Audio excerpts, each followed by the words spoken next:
When my parents crowned my brother as the golden child, I became the ghost until his poison plot, knife attack, and kidnapping finally exposed the monster they created. I used to think every family had a favorite child. Maybe it's normal, I told myself. Maybe all parents secretly love one kid just a little more than the other. But the truth is, in my house, it wasn't a secret at all. From the day my younger brother Ethan was born, I stopped being a son and started being the shadow. Growing up, I was the test run, the one my parents practiced their strict rules on. Bedtime by 8, no sweets. Report cards posted on the fridge as a scoreboard of how I measured up to their impossible standards. If I brought home a B, I was grounded. If I brought home an A, they asked why it wasn't an A+, and then came Ethan, the golden child. I still remember the first time I realized how different things were going to be. I was 8. It was my birthday. I'd been waiting all week for the cake my mom promised she would bake. Chocolate with the kind of frosting that stuck to your fingers. I walked into the living room, ready to blow out my candles, and froze. Because there was Ethan, barely 4 years old, sitting in a chair with a crown on his head, balloons tied to his wrist. Everyone was singing to him, not me. When I asked, confused, my dad just smiled and said, "Ethan deserves a celebration, more than you.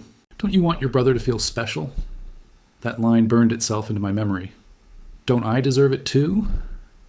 Year after year, the pattern repeated. My birthdays became his birthdays. My achievements became invisible.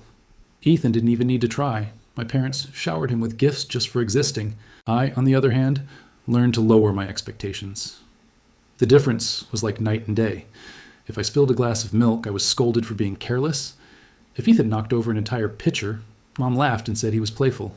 If I wanted a new toy, the answer was always no. Money was tight. But Ethan could wander to a store and walk out with whatever he pointed at. I tried to love him. I really did.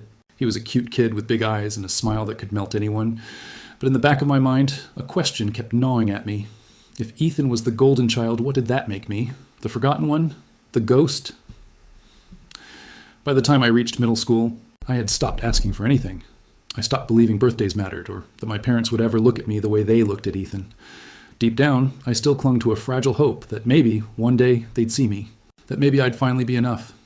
But that illusion shattered the year I turned 16, and that's where everything started to change. By the time I was a teenager, I had learned to survive by lowering my expectations. I didn't ask for much. I didn't fight when Ethan got more attention. I told myself I'd wait. That maybe, when I was older, they'd finally see me. But turning 16 destroyed what little hope I had left. On the morning of my birthday, I came downstairs to the sound of clapping and laughter. For a moment, I thought, just maybe, it was for me. Then I saw it. A brand new silver car parked in the driveway, wrapped in a red bow. My heart skipped a beat. Could it be? After all these years, had they finally thought of me? The answer came fast and brutal. The car wasn't for me, it was for Ethan, my 12-year-old brother who couldn't even drive yet. They handed him the keys as if it were the most natural thing in the world, beaming with pride. I remember standing there, frozen, the chill creeping up my spine. When I asked quietly, "What about me?" my mom didn't hesitate. She just said, "Ethan's happiness should be enough of a gift for you." My dad chuckled like it was the funniest thing he'd ever heard. That was the moment something inside me cracked. I forced a smile in front of them, but inside, I was breaking. It wasn't about the car. It was the confirmation of what I had known. All along, I was invisible. My existence was worth less than Ethan's joy. The rest of high school only sharpened the divide. I worked nights at a grocery store to save money for college. Ethan, meanwhile, coasted. If he forgot homework, I wrote it for him. If he failed a test, Mom called the school and demanded they give him another chance. When I pulled straight A's, my parents barely looked up from their phones. When Ethan scraped by with C's, they threw him a pizza party. Sometimes I wondered if I was crazy, if I was imagining the favoritism. But the evidence was everywhere. Friends noticed, teachers whispered, even neighbors joked about how my parents had one son and one helper. I became bitter, withdrawn. I stopped inviting friends over because I couldn't stand the pity in their eyes. I skipped family dinners, eating cold leftovers in the garage just to avoid watching Ethan unwrap yet another gift bought with money they claimed they didn't have. Yet no matter how many times I told myself I didn't care, it still hurt. I still longed for a scrap of recognition, some proof that I mattered, and that fragile thread of hope, the belief that maybe one day things would change, carried me into my late teens. I thought if I could just make it into college, just prove myself, my parents would finally respect me. But what happened next showed me how wrong I was. Because when I reached the dream I had worked so hard for, college acceptance, they didn't just refuse to help. They laughed in my face, and that's when everything truly began to spiral. For years, I carried one hope like a torch through the darkness: college.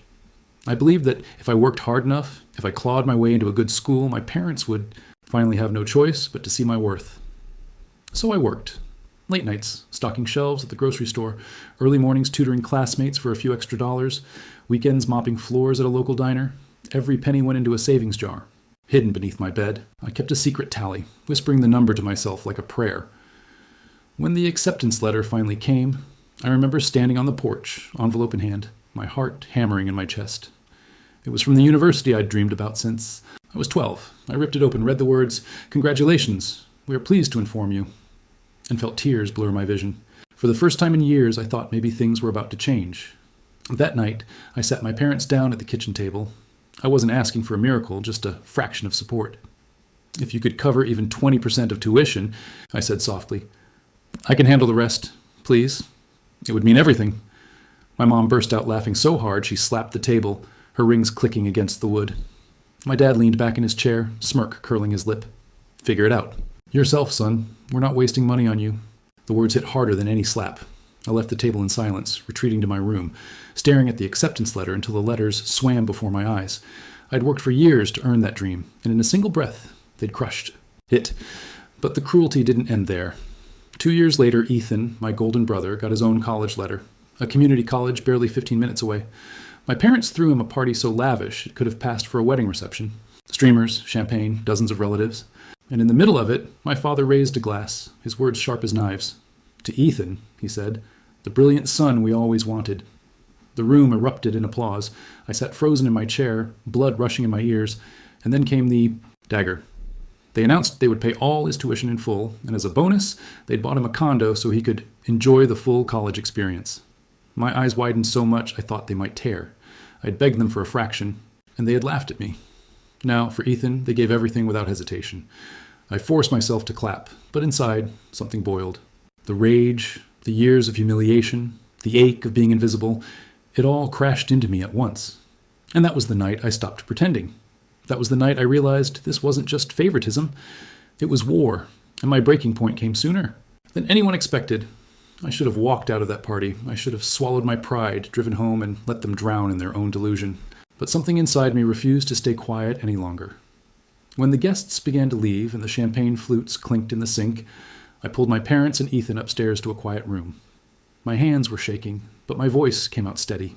"What the hell is wrong with you?" I asked. "Do you even hear yourselves? Do you realize what you've done to me all these years?" For a brief moment, there was silence. Then my mom's face twisted into disgust. She stepped forward, her eyes cold, and before I could brace myself, her hand cracked across my cheek. Her ring tore the skin just below my eye. Warm blood ran down my face. "You can never be happy for anyone, can you?" she hissed. I staggered back, stunned. My dad sighed like I was nothing more than an inconvenience.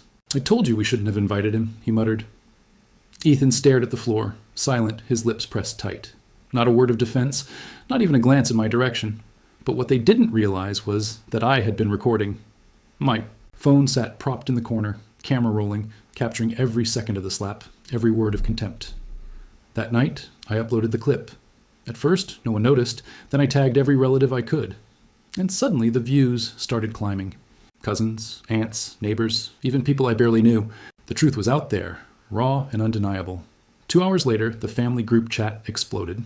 Some relatives called me a disgrace. Others said I deserved worse.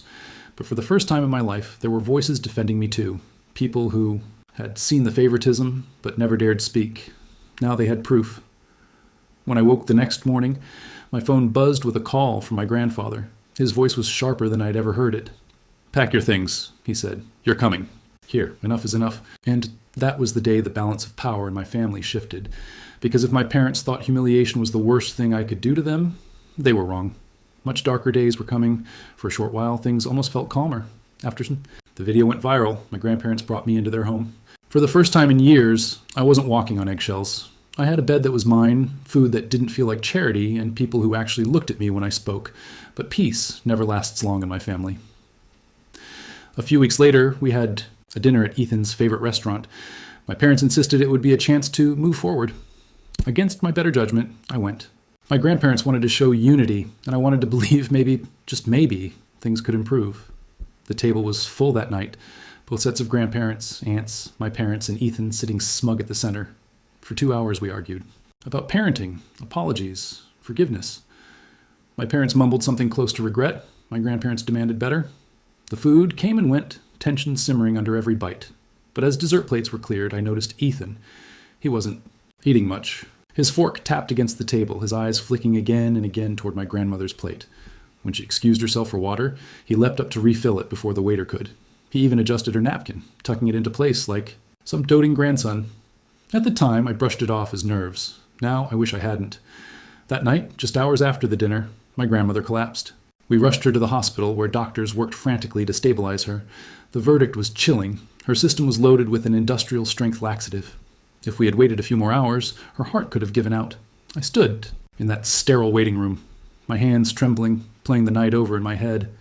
Ethan's strange attentiveness, his constant hovering around her food, his vanishing act to the bathroom right after the meals were served. It all clicked, and when my grandfather arrived, his face pale with fear and rage, he asked me to recount every detail. As I spoke, I could see the truth harden in his eyes.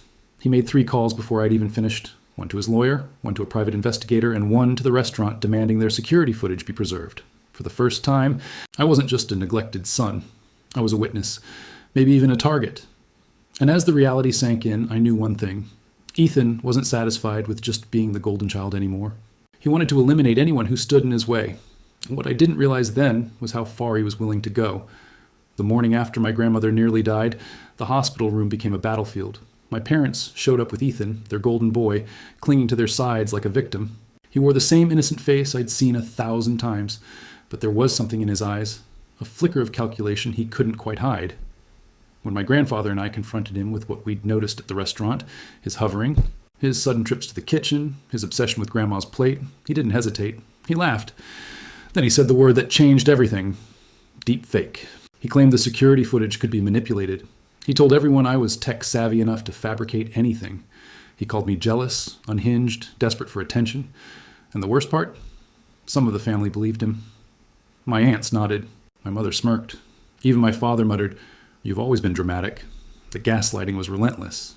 Ethan wept crocodile tears, insisting he loved Grandma more than anyone. He wrapped his arms around her frail shoulders in the hospital bed and whispered, "I'd never hurt you." She stared at him in silence, too weak to argue, but her hand tightened around mine. I felt the message she couldn't say aloud. Don't let go of the truth. It was then that I decided to change tactics. If confrontation only gave Ethan room to play the victim, then I would slip under his guard. I approached him days later, pretending to apologize. I said maybe I'd overreacted. Maybe the stress of school and money had made me paranoid. I told him I wanted to be his brother again, that I wanted peace. He hesitated, suspicion flickering across his face, but in the end his ego won. He always loved power more than caution. That's how I gained access to his world. I started visiting him at the condo my parents had bought. I played the role of the supportive older brother.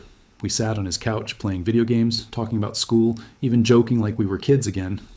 I forced myself to laugh when he bragged about how easy life was for him. Inside, I was sick. Weeks passed before I found what I was looking for. Hidden under his bed in a small lockbox was the truth, the kind of truth you can't fake.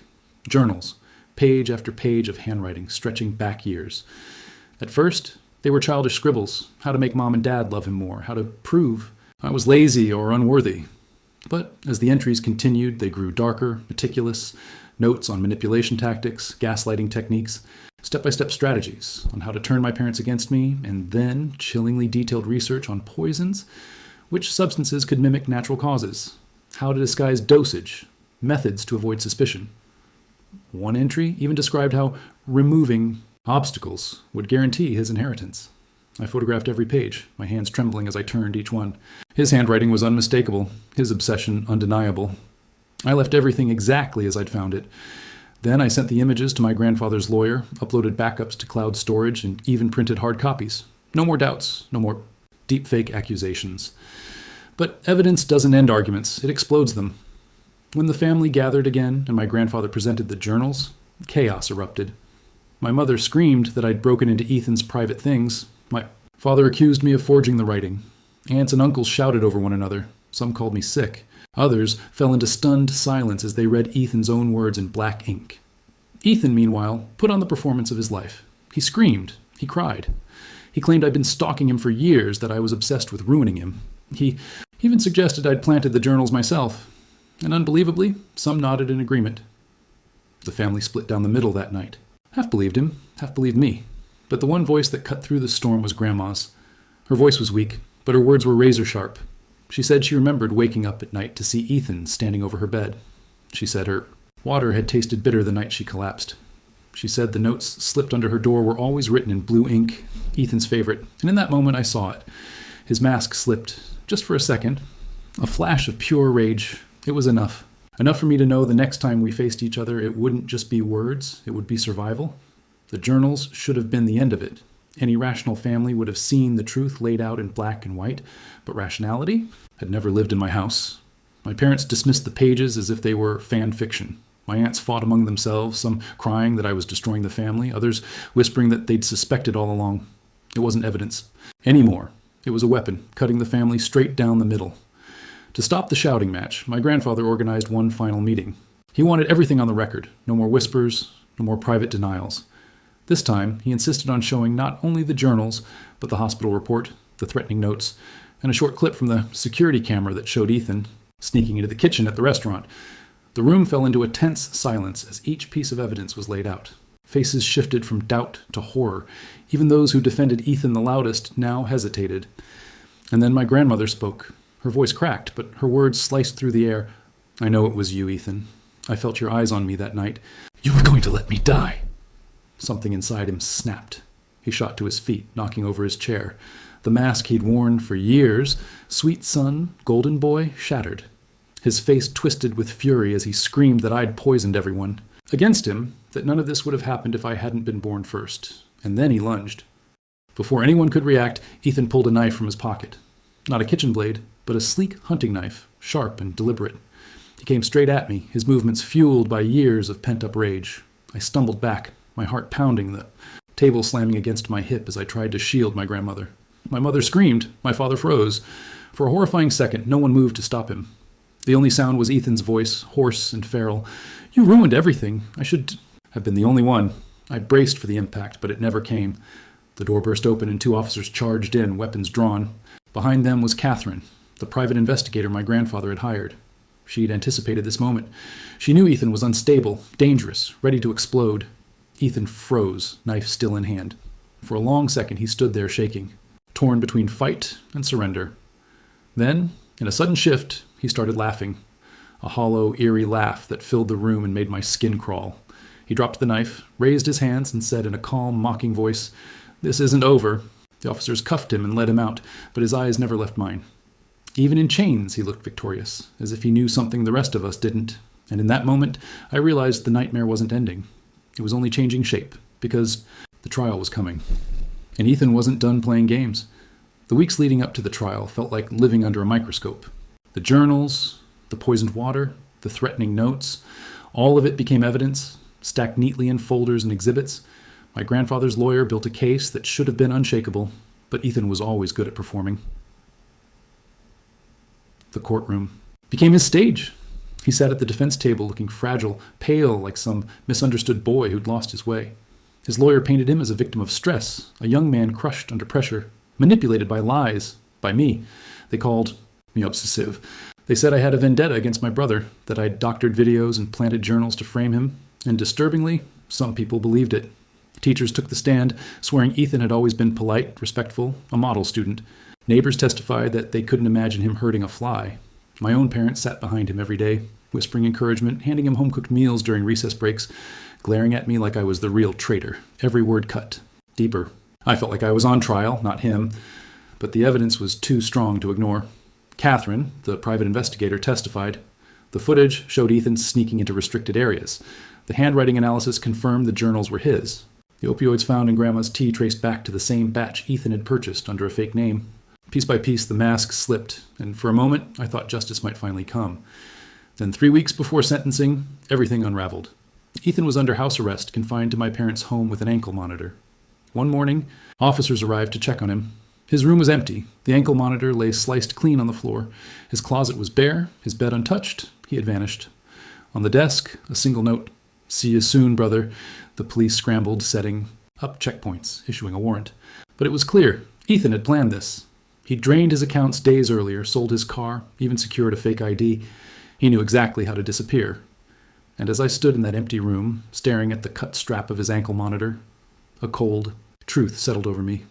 This wasn't over. It was only beginning, because Ethan wasn't running away. He was circling back, and the next time he came, he wouldn't just aim for Grandma. He'd be aiming for me.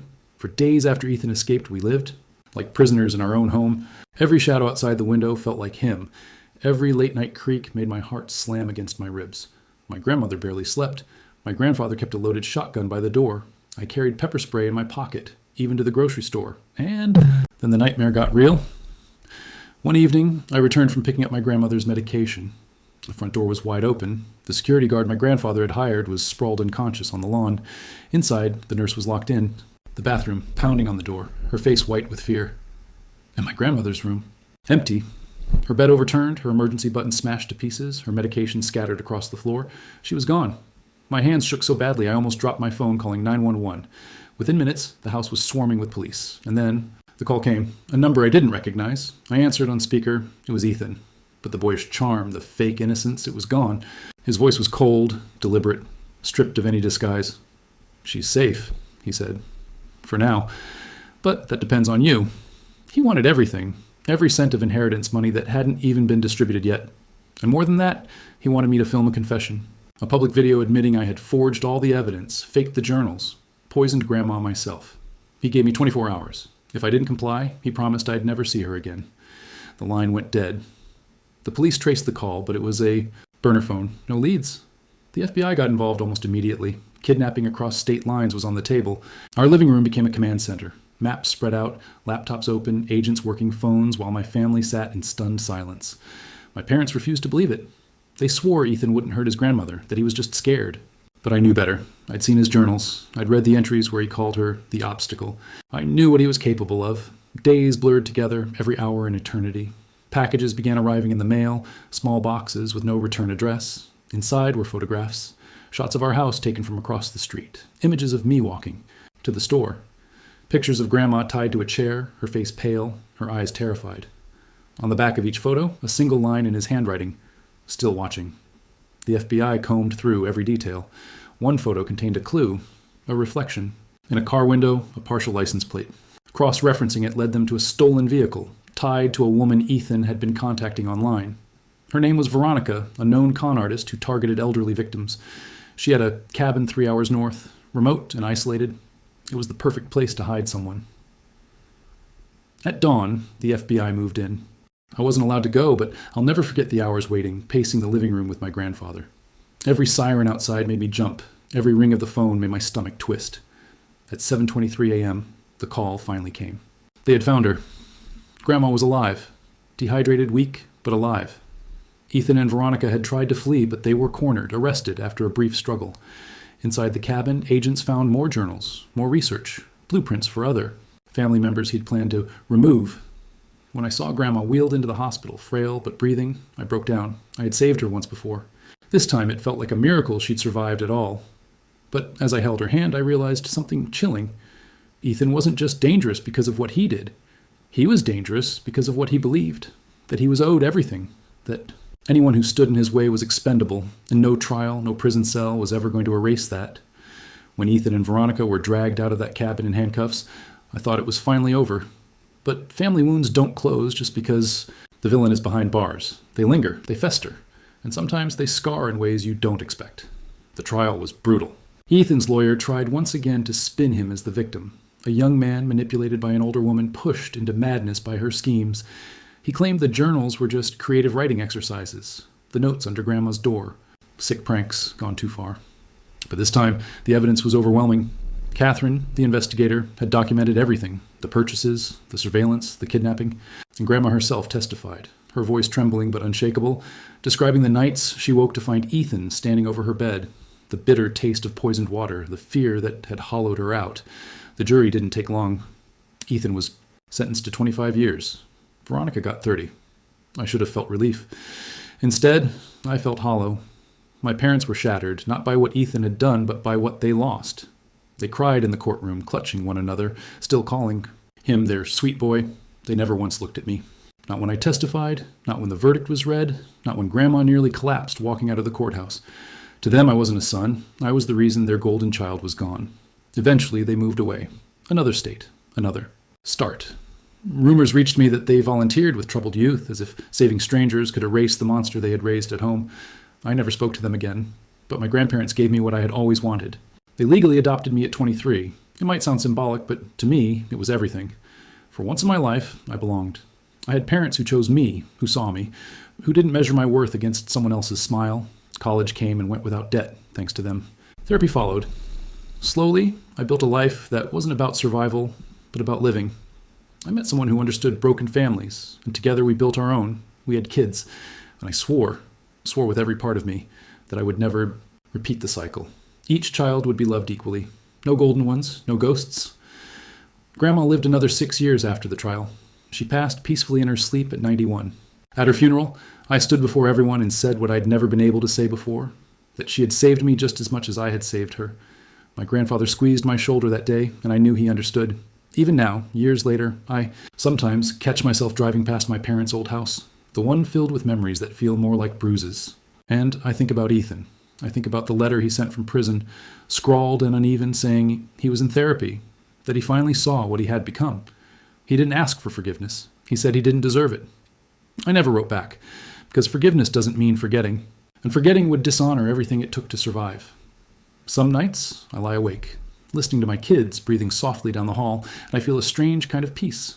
Not the peace of victory, not the peace of revenge, but the peace of knowing that despite everything my family tried to take from me, I built something better, and sometimes that's the sharpest revenge of all, living a life so full of love that the ghosts of your past can't touch it anymore. In the end, I learned that blood doesn't always mean family. Real family is the one that stands with you, protects you, and chooses you every single day. The rest are just lessons carved into scars. If this story kept you watching until the very end, don't forget to hit that like button, subscribe, and turn on the notification bell so you never miss another family drama story like this one.